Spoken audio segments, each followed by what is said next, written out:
morning, Your Honors. May it please the Court, Mr. Griffin. My name is Megan Luka. I'm with the firm of Brannick & Humphreys. I'm here today on behalf of the appellant, Jeff Crowther, and with me at counsel table is trial counsel David Adams and Zach Glazer. Your Honors, the trial lawyers who wrote these briefs on both sides worked very hard to bring you detailed arguments, and I am here today to radically simplify this case. And I'm going to start by telling you that there's 4 arguments raised in the brief. We're only going to argue about 2. We abandon the rest. The first one that I'm going to argue to you is good faith, and in that case, the trial court made 2 findings. We're only appealing 1. Specifically, the trial court said, although the sales goals may have been ambitious, there is no indication that they were set with the explicit purpose of thwarting Mr. Crowther in reaching the TPOs. That's at R1203. Our position is that at least as early as December 2006, the TPOs were not set in good faith because they were placed at a level that Mr. Ayers, the CEO of Remark, acknowledges were impossible to meet. So it's a contract case. Start with contract. Is it in the context of a reduced workforce, though, or sales force? Your Honor, the reduced sales force is neither here nor there for the argument that I'm trying to make to you. So that's independent of this? That's independent of Okay. this. That is one of the trial court's findings that we aren't appealing. All right. And just as a legal matter, I'm trying to figure out what water separates the parties on what the word good faith means. Is there any dispute, or is, at least is your view of that term distinguishable in any way from what the law would imply into Your the Honor, contract, even separate from those words being there? well, I think that if the words weren't there, we'd be arguing that there's an implied duty of good faith and fair dealing, but the words are there, so we didn't have to argue that there's an implied duty. But I think that the implied duty cases help form and drive this one, because I'll be honest, I looked for cases defining what good faith means in a context outside of the implied duty, and I really didn't find them. But there's lots of cases about the implied duty. And haven't those cases generally, or am I wrong on this, looked for intentional conduct by the defendant that divests one party of the fruits of the contract, or an intentional exercise of discretion in a way that is intended to deny the party the benefit of his bargain? Yes, Your Honor. And I would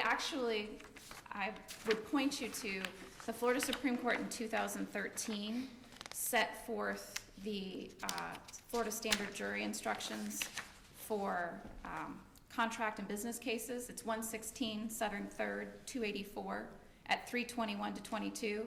And in setting out what the breach of the covenant of good faith and fair dealing count would say, it says that it means that neither party will do anything to unfairly interfere with the right of any other party to the contract to receive the contract's benefits. And then, when they give the sources, they cite to case law that says good faith is meant to protect the reasonable expectations of the contracting parties. Well, in this case, the reasonable expectations are set forth in the contract. At R476, which is the employment agreement, paragraph 3B, it says that the purpose of the bonus is to provide a greater incentive for the employee by rewarding the employee with additional compensation. The bonus provision itself says that if the company is going to unilaterally set the TPOs because the parties can't mutually agree, that it has to be done in good faith and set at a level which, if achieved, would result in the bonus.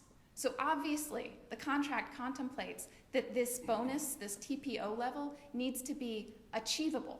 It is our position that Mr. Ayers, by his own uncontroverted, unequivocal testimony, demonstrates that he knew that this bonus, these TPO levels, were impossible to meet.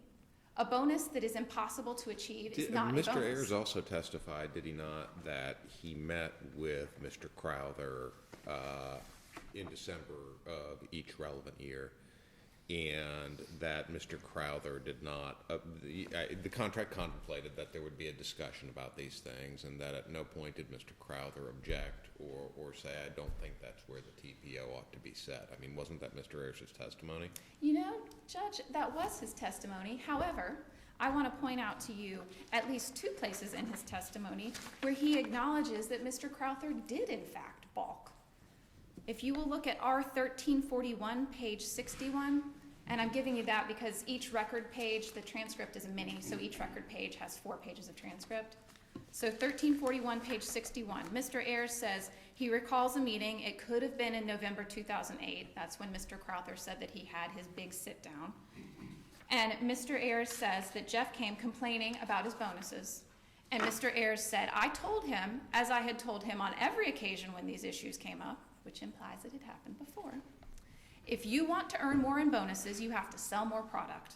I can't pay him a 50% bonus without performance in the sales area, and we are extraordinarily far from achieving our objectives. And then again, at R1332, page 26, Mr. Ayers says that Mr. Crowther came to him on 3 occasions, complaining about his bonuses. Mr. Ayers says, my response was go sell more. Go get me those numbers we were talking about, and we can get back to something where you can earn a lot more money. That is not what the contract was designed to do. It wasn't designed so that Mr. Ayers could set the TPO unilaterally at a level that simply could not be achieved. And Your Honors, Where's the evidence that they were set unilaterally, though? I mean, there was a discussion about this. What you've just pointed me to, I think, were complaints about bonus amount. which is inherently a complaint and about. not about achievability or agreeability to the targeted performance objectives at the time they were set. Well, Your Honor, to answer your first question, I think the existence of the lawsuit demonstrates that these were not mutually agreed upon numbers. And in fact, at R1337, page 45, Mr. Ayers was asked point blank, how could you have set these in good faith? And he says, I established the TPOs. I discussed them with Jeff. He doesn't say what they discussed. He just says, I discussed them, that's it. Jeff did not argue with the TPOs. Okay, but then I just read you testimony where Mr. Ayers acknowledges that Jeff was coming to him saying, this isn't right. This is not what we agreed on. You owe me $100,000 in back bonuses. The excerpts you just read to us, though, suggest that there's a failure of Mr. Crowther's sales efforts. You know, Your Honor, as opposed to a lack of good faith in setting the quota. I am so glad you raised that point. I want to take the three of you to 3 segments of evidence, and I would beg you to take out your pens and write these down. R1743 to 44. This is where Mr. Ayers testifies about Remark's audited sales numbers. He says that these are the numbers used to decide whether Mr. Crowther hit his TPO or not. It's also Exhibit 59, which is R1053 to 1054. Next, R1334 at page 33. Mr. Ayers testifies that Exhibit 44 was the basis for the TPOs every year. At R1732, he says that this document, Exhibit 44, was created after the contract was signed. There's a row right here. This is a forecast of financial results. There's numbers for 6, 7, 8, 9, and 10. And Mr. Ayers says, every year in December, I would take out this document that was created in 2005, and I would say, all right, well, for 2009, if you want a bonus, you need to hit $41.8 million. This static document that never took into account what was happening in the market is what Mr. Ayers used for 5 years to set the TPOs. And the other document I want you to look at was Exhibit 15 at trial. It starts on R593. That's where you'll learn that it was an investor presentation that was given in April 2006. And what I want you to focus on is R656. That is a page where the investors were told what Remark thinks it's going to be able to sell. And if you'll look at R1336, page 41, that is where Mr. Ayers says that you have to look at the top line of the chart on 656, because that's what Mr. Ayers would be responsible for. If you look at these 3 numbers together, you will see that these TPOs were impossible to meet. And I don't have time to give you all of them, but I'm going to pick I'll go middle of the row, 2008. In December 2007, Remark had sold $14.6 million of diarrhea drug. Mr. Ayers sat Mr. Crowther down, and he said, if you want a bonus for 2008, you're going to need to sell $38 million. We only did 14.8, but you need to sell 13.8. And we've only told our investors that we hope to be able to sell 25.3. So there is a $13 million gap between what the investors are optimistically being told Remark hopes it can sell and what Mr. Ayers is telling Mr. Crowther he has to sell in order to get his bonus. And that year in 2008, they actually only sold $13 million. And Mr. Ayers was point blank asked about these discrepancies, and he admits, oh yeah, there were wide gaps between what we told the investors we hoped we could do and what I was telling Crowther he had to do. And at 1334, page 36, Mr. Ayers was asked, you would agree with me that the sales were nowhere near what's in Exhibit 44? And he says, absolutely. Okay, so you're telling me that in 2010, every year you miss these numbers, but every year you sit down with Jeff Crowther and tell him that's still his TPO, even though the company miserably fails to meet those numbers every year. Is that correct? And Ayers says yes. And his explanation is, just because Jeff Crowther doesn't hit those numbers, we don't have to reduce them. The contract is getting to compensating him for performing, not, moving the bar to a level where he does perform. And I want to be really clear with you guys. We get it. This is a bonus provision. It's something he's supposed to work for. We're not saying that the bar needed to be moved down to a level where he could perform. It's supposed to inspire him to achieve. What we're saying is that at the outset, the contract required Remark, in good faith, to set this number at a place where it was humanly achievable. And Mr. Ayers does not deny. Well, it didn't, though. I mean, it required that there be a discussion about it, and if there was a failure to agree, then Remark had the obligation to set it at a level and Mr. that Ayers, it Mr. Ayers says, I set the TPOs.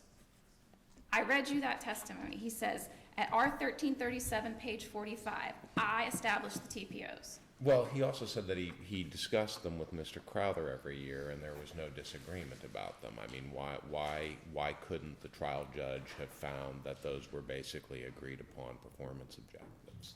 Your Honor, he says, I discussed. He gives no elaboration on that. And I actually went through the transcript, did a find and search for every place that he says, I discussed. And that's it. That's all he says. He says, we constantly discussed numbers. We discussed numbers. I established the TPOs and discussed them with Jeff. We regularly discussed the objectives of the sales organization. All right, well, Steve Brannick can come in my office tomorrow and can tell me, I expect you to bring in a new client every day for the rest of the year, and if you don't do that, you can't have your bonus. And we can discuss his outrageous request. We can talk about how it's good for the company and it's good for marketing and all those things. We can discuss it all day, but it doesn't convert his unreasonable request into something that's reasonable or achievable. And that's our point. If you look at these numbers, what Mr. Ayers was giving Mr. Crowther was not achievable, and Mr. Ayers doesn't deny it. And, Your Honors, I'd like to quickly talk about the 2010 bonus. In this case, I'm sorry to hold you back. You're kind of changing your argument a little bit today, and I want to make sure I understand one thing. Why was the trial court's finding on good faith not compatible with the legal standard that you believe the cases articulate for good faith? I mean, in other words, there's legal error, and then there's whether there's evidence to support it, and I just want to kind of understand. I think I hear you saying that the trial court's finding didn't comport with what the legal standard is, and I want to understand that argument. well, the trial court's finding was that there was no evidence that the TPOs weren't set at a level that Mr. Crowther couldn't, or he says they weren't set for the purpose of thwarting him. And this is competent substantial evidence, and I'm telling you that there is no evidence to support the idea that they were not set at a level that was intended to thwart Mr. Crowther. Now, I'm not saying that Mr. Ayers sat down and said, let me see what number I can give him to make it impossible. I'm saying that Mr. Ayers chose to use Exhibit 44, a document created in late 2005, and that he chose to use these numbers, these static numbers, without taking into account market variables for the next 5 years. And he chose to set them at levels that were... Okay, so but I just want to understand, you're not saying that the trial court applied the wrong legal standard, you're just saying that the evidence was insufficient for the trial court. Well, I think that I don't think we're too far apart on what the legal standard is. And I'm telling you, please go look at those jury instructions. It says that the parties can't unfairly mess with each other so that the objectives of the contract can't be met. And that's what was done here. Mr. Ayers unfairly set these TPOs so high that the bonus provision was essentially, the 60% was a nullity. Mr. Ayers could never achieve it. And now, let me real quick get through the 2010 bonus. There was unequivocal testimony from Mark Ayers that even if Mr. Crowther didn't hit his TPOs, he was still entitled to a bonus. Mr. Ayers was dogmatic about that throughout the trial. Starting with R1330, page 19 through 20, he says, Mr. Ayers says, in accordance with our agreement in September 2005, and the contract was signed on September 7th, 2005, that's at R481. Jeff and I agreed that 60% of his bonus opportunity, so that 50% of his salary, 60% of that bonus opportunity of that 50% of his salary was based on achieving sales, a certain level of sales. 20% was based on his managing the sales force effectively, and 20% was based on his ability to work effectively with other people in the company. He repeated that again at R1331 at page 21, and again at page 22. There is no dispute that in 2005, Mr. Ayers gave Mr. Crowther a TPO, Mr. Crowther hit it, and he got a bonus. The bonus was calculated on the 60-20-20 formula. The calculations are at R474, and Mr. Ayers' description of how he did the numbers using the 60-20-20 formula is at R1338, page 51. It is undisputed that Mr. Crowther got a bonus based on the 60-20-20 formula in 2006, 7, 8, and 9. The trial court erroneously says in its order that Mr. Crowther received an approximate $60,000. Well, the parties stipulated that he didn't receive that. That stipulation is at R1182. Remark does not dispute that the finding is wrong and unsupported by the record. Remark doesn't argue that Mr. Crowther couldn't have received a bonus based on the two subjective components. Remark's argument is that because he didn't supply 90 days notice, he can't have the bonus. You guys raised this issue with the trial court on motion for rehearing, right? Yes, Your Honor. And trial judge denied it. Yes, Your Honor. I mean, is there any, given that set of facts, is there any reason to believe that the trial court really thought it was granting that Mr. Crowther had received a $60,000 bonus in 2010? I mean, in the face of everybody agreeing that it's not, you raised it with the trial judge after the judgment had been entered. I mean, was... Your Honor, I think that what the trial judge did is the trial judge said, well, you don't get a bonus at all unless you hit your TPOs. You didn't hit your TPOs, you can't have a bonus. And what he ignored in that logic is that the evidence is undisputed that Mr. Crowther got a bonus every year, even though Mr. Ayers says he never hit his TPOs. That's a separate issue from the $60,000, right? That gets into the whether or not the termination notice issue, basically. Well, I mean, the issue before the court was what kind of bonuses is he entitled to? And the trial court said you didn't hit your TPOs, so you can't have a bonus. Were you intending to save any time for rebuttal? Yes, Your Honor, I wanted to save 5 minutes. Well, you're at 17 and a half now. Okay.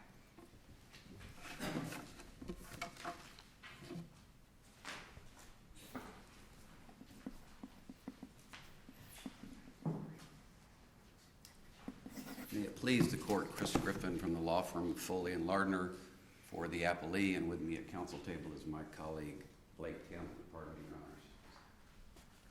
Honors. If I heard counsel correctly, and I just want to make sure because I need to know what I need to address with Your Honors, all arguments except the two that have been presented briefly by counsel today have been abandoned. Did I hear that correctly? Yes. Okay.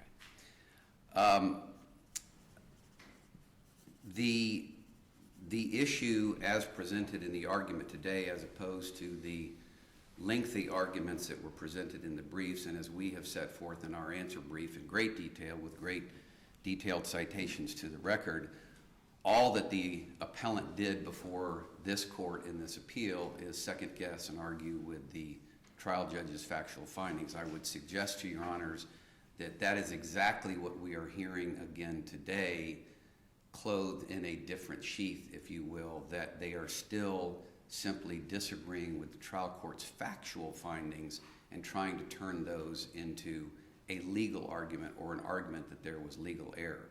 So as I hear the argument today, it is that good faith, or that Mr. Crowther proved by a preponderance of the evidence, because that was his duty and his burden at trial, that he proved that Remark failed to act in good faith.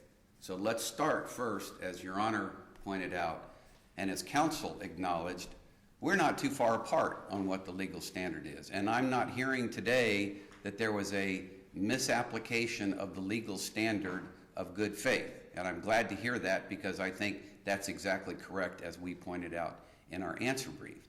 So if we are in agreement on the legal standard, what I'm hearing next is the basis for the argument that Mr. Crowther met his burden of proving that Remark acted without good faith is because Mr. Ayers presented to and discussed every year under this contract what the sales component of Mr. Crowther's TPO would be. And that at some point in time, because of Mr. Crowther's performance, which the record shows was 30% off in the very first quarter of his time as national sales manager, that the company was supposed to do something. And I'm going to get to the language of the contract, because I think it's very important to do something to guarantee Mr. Crowther, who immediately was underperforming, a 50% bonus. Now, one of the first arguments I made, Your Honors, to the trial court in this case is, and it's in all the pleadings and it's in all the arguments in the trial court, is that Mr. Crowther's claim is, I was entitled to a 50% bonus every year. Well, if that's what you think you're entitled to, put that in the contract before you sign it, because that clearly is not what this contract says. As Your Honors have observed, there is a process set forth in the contract, and the language of the contract, and it's interesting because there's a word that's been left out in the presentation today. We believe, and we believe the record is clear, that there was no objection, except on that one instance in 2008 by Mr. Crowther to the bonuses that he was receiving, no objection to what he was receiving as a bonus. If that is the case, you look at the contract language, we believe there was an agreement. They're saying, absolutely, we never agreed to that. Okay, if your position is you didn't agree to that, the contract says that Remark will attempt in good faith to set it at a level which would result in a 50% bonus. But I would suggest to Your Honors that a prudent business person like Mr. Ayers, who nobody disputes was in charge of this entire exercise, as counsel recognized, Mr. Ayers' testimony was, how in the world can I have a person who fails by 30% in his first period and then say, well, with everybody else in the company looking at me, I've got to step back and lower the bar so that he can get a 50% bonus. That's not prudent business practice, and that's not, absolutely not what the contract requires. Why not reevaluate these targeted performance objectives, not in light of Mr. Crowther's performance, but in light of changed circumstances in the intervening 5 years after their determination? And I think it was Your Honor who asked the question about the reduction in the workforce. It was actually Judge LaRose, but I'll take credit. I'm sorry. But sorry. The new guy needs all the help he can. I do not think so. And that was such an important part of the briefing that I think for us to leave here today without, because they say, don't worry about that. We're not even talking about the reduction in workforce. Pay no attention to the man behind the curtain. But the point is, it is reevaluated. I'm going to read directly, which I hardly ever do before this court, the testimony, because I think it's very telling that when immediately upon his failure to perform, Mr. Crowther admits in great, his own lawyer says, explain why you suggested a reduction in the workforce. Well, he didn't run away from that question. He said, okay, I'll tell you. And for 2.5 pages, he explained it. And he took the responsibility to say, okay, I think we're not aligned for success. So I'm going to reduce the sales force from approximately 60 to approximately 20. Well, how can the person who's in charge of the company say, well, if my own sales manager to whom I went to say, give me a recommendation to change this, reduces the sales force, and he still doesn't meet the goals that he has set for his own team, how can I continue to move the bar to a point where he gets a 50% bonus? There is constant reevaluation. And let me make the point on that, because it was very interesting, because obviously Judge Bergman saw the witnesses. Judge Bergman was able to determine the credibility of the witnesses. And this is a good example of where I think Judge Bergman decided that the credibility of our witnesses was much greater than Mr. Crowther's and those he presented. There was a early July 2006 presentation which Mr. Crowther wanted nothing to do with in testimony. This slide that Mr. Ayers put on the screen, which showed a 100% increase in revenue between 2005 and 2006, and specifically that is the July 26, 2006 staff meeting, which begins at R666, and there's a slide, and it shows targeting 100% growth for 2006, and asked Mr. Crowther about that, and he says, well, that was Mark Ayers, that he did that, and I couldn't do anything about that. Well, guess what? That's July 26, 2006. Then, on July 31, 2006, Mr. Crowther has a plan of action meeting with his sales team. That begins at record 1087. At 1095, the exact same slide appears with the same projection of a 100% increase over from 2005 to 2006. So the judge is watching this person testify and say, this wasn't my slide, I had nothing to do with it. Well, wait a second. A few days later, you presented the same slide to your sales team, to your national sales team. That's the kind of witness behavior before the trial judge that allows, in fact, in this case, we think compelled the trial judge to find in our favor, as he did on all contested issues of fact. My point there is there's the failure to meet the projection at the end of 2005.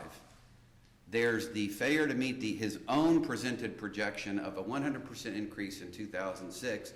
So to your question, Your Honor, it's being constantly reevaluated. The fact that the numbers on Exhibit 44 don't change, that does not mean that it's not being reevaluated. And in that regard, if I may, and this is at R1329, this is testimony by Mr.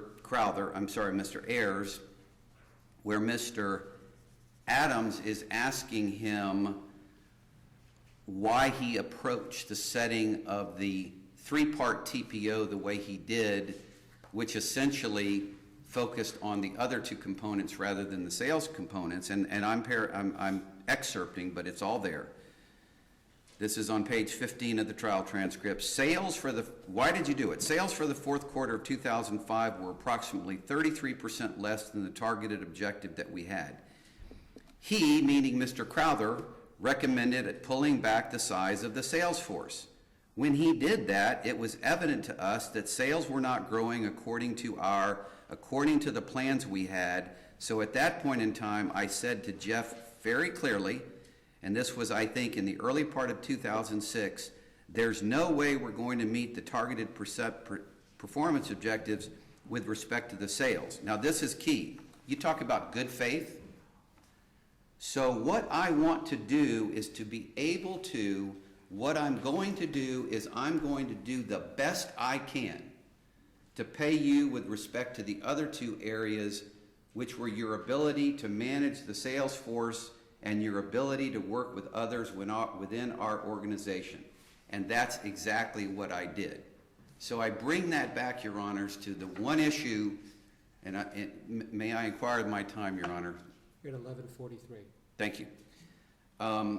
Because the first issue and the principal issue argued by counsel is good faith, and I would suggest that with that type of testimony in this record, there is no way, as a matter of law, that this court could determine that Judge Bergman committed factual, or rather legal error, when he determined that Mr. Crowther failed to prove by a preponderance of the evidence that there was a lack of good faith on Remark's part. Now, let me get to another very important point. And it's in the record, it's in the brief. I won't take Your Honor's time to find in my pages where it is, because there's no dispute that it happened. Mr. Crowther received 4 separate letters from Mr. Ayers telling him what his annual salary increase and bonuses would be. Mr. Ayers was asked, what was Mr. Crowther's response when he got those letters? Mr. Ayers' response, thank you. It was always thank you. At a different part of the trial, I said to Mr. Crowther, now you would agree with me that when there is something as important as the amount of your bonus, and you believe, as you have already testified, that matters of such importance should be addressed in writing, if there is a non-performance of what you believe is the obligation owed to you under the bonus formula, that should be addressed in writing. And he agreed, as any reasonable person would. So I said, Mr. Crowther, have you ever sent an email to Mr. Ayers where you said, wait a second, you gave me this letter that says my bonus is 25%, I'm owed 50%. Where's the email? Where do you say that? And he says, instead of saying, and this is again to the credibility issue, instead of sitting before Judge Bergman and saying, well, I didn't send one, because he knew he didn't send one, he said, well, I haven't seen one. And I said, do you think you would see one in the production in this lawsuit if it existed? And he said, yes. And I said, did you see one? And he said, no. So it's a simple matter of saying, I never sent an email, but you got to go around and around with Mr. Crowther to get the straight answer. And that's the kind of evidence, again, I repeat myself, that was before Judge Bergman for the full 2 days of the trial. And that is why I believe, having sat there for those 2 days, that Judge Bergman unequivocally stated, and I will quote this because I think it's important to give full flavor, in the conclusion of his judgment, both parties presented their version of events, and the court, exercising its authority as fact finder in this matter, finds that Remark provided credible and compelling testimony and evidence proving by the greater weight of the evidence that its version of events are correct. And that was his finding. That was a broad finding that was explained in some detail, point by point earlier, but that is a very important point that we wanted to emphasize. I will turn briefly to the 2010 bonus issue, and I'm not quite sure that I understand today what the argument is, but what I'm hearing and to what I know is Your Honor's question, because I recall it, which is that it was presented to Judge Bergman on a motion for rehearing. So the suggestion that Judge Bergman made a mistake and didn't give Mr. Crowther a 2010 bonus because he thought from the document that they discussed in their brief, which clearly said estimated when it was next to the word or the 2010 bonus, that Judge Bergman somehow made this grand mistake of believing, well, I don't have to give him a 2010 bonus because he already got one. Well, in the pretrial order, there's a chart that shows the bonuses that Mr. Crowther got for each year. For 2010, blank. Right below that, there's a statement, an affirmative statement, that Mr. Crowther did not receive a bonus for 2010.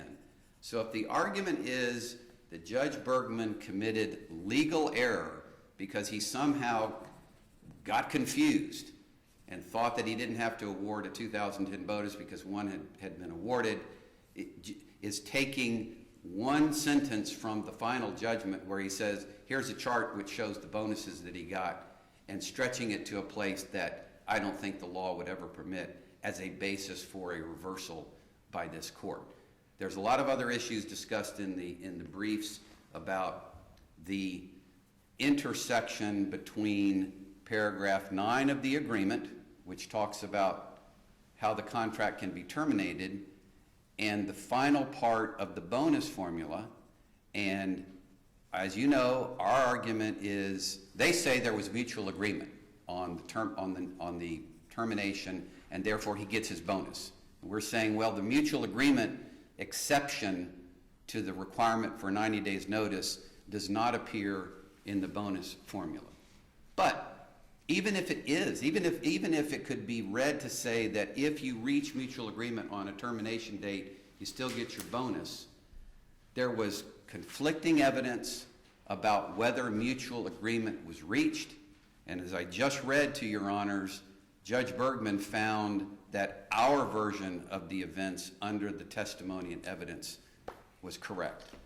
And again, a matter of credibility and fact, the evidence was clear that some 7, 8, 9 days before Mr. Crowther went into Mr. Ayers and said, I need to leave right now, Mr. Crowther or Mr. Ayers says, do you have another job? No.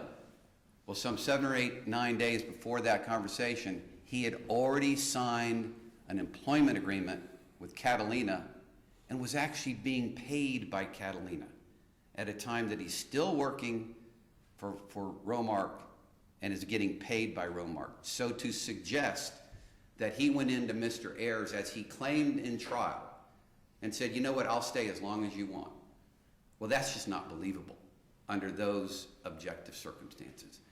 So there is no basis upon which to reverse this judgment based on the good faith position, because we agree on the legal standard, and the competent substantial evidence clearly exists in the record to support Judge Bergman's finding in that regard, and the competent substantial evidence exists in the record for Judge Bergman to have decided, even if he felt that the mutual agreement provision fit into the bonus formula, that mutual agreement on the date of termination was not reached.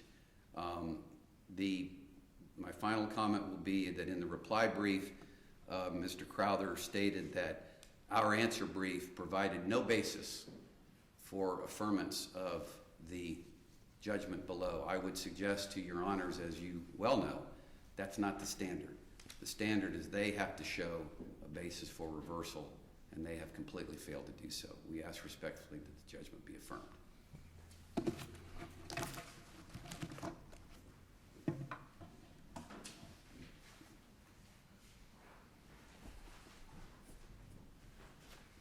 Don't you just hate it when you got too much to cover and not enough time?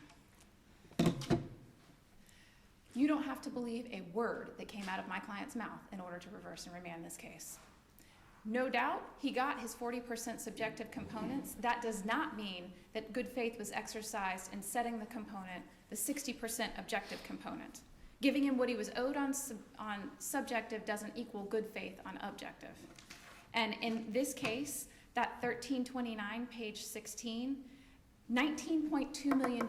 In 2006, Mr. Ayers says, in the early part of 2006, there's no way Jeff Crowther can hit $19.2 million. And yet, in 2008, or in 2007, he said it needs to be 28.4. And then in 2008, he says it needs to be 38. I implore you, go look at those 3 documents I asked you to look at, because our position is that there are no circumstances under which numbers that high could have been set in good faith. And not only that, but that document, that Exhibit 44, was a static document. It was created after the contract was signed, according to Mr. Ayers' testimony, and sometime in 2005, and it was used for the next 5 years, despite the fact that they had changes in the workforce, despite the fact that they weren't making their numbers. This static document created in 2005 was still used to set these TPOs. There was no reevaluation every December as the contract calls for. And what we're asking you for is just common sense. A bonus provision that is impossible to meet is not a bonus provision at all. And in this case, 60% of his bonus opportunity was based on being able to meet numbers that Mr. Ayers acknowledges he could never meet. And Your Honors, the fact of the matter is that it is a competent and substantial evidence standard. In this case, the trial court said that there is no evidence that these numbers were set so high that Mr. Crowther couldn't meet them. That was the trial court's finding. I would argue to you that I have shown you today that there is in fact evidence that these numbers were set so high that he could never meet them. And I would tell you that you can go look in that answer brief, and I challenge you to find a single citation to the record. If their argument is there's competent and substantial evidence to support the trial court's finding, why haven't they cited it to you? It's not in the answer brief, and you didn't hear it in Mr. Griffin's argument. I have shown you that the evidence demonstrates that contrary to the trial court's ruling, all of the evidence, if you only believe Mr. Ayers, all of the evidence is it was based on a static document, it was unrealistic, it was outrageously different from even the numbers they were giving their investors. And that could not be done in good faith. It could not be fair, and it could not be done with an eye towards satisfying the objectives of the two parties, which was, why have a bonus provision at all if 60% of that bonus provision is going to be based on a number that could never be hit? Thank you. Your time has expired. Thank you.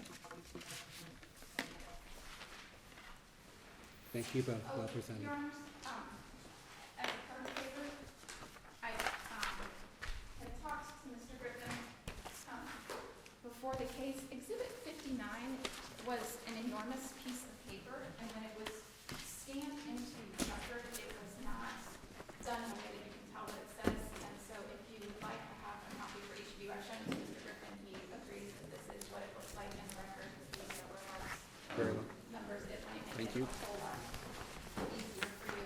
Thank you.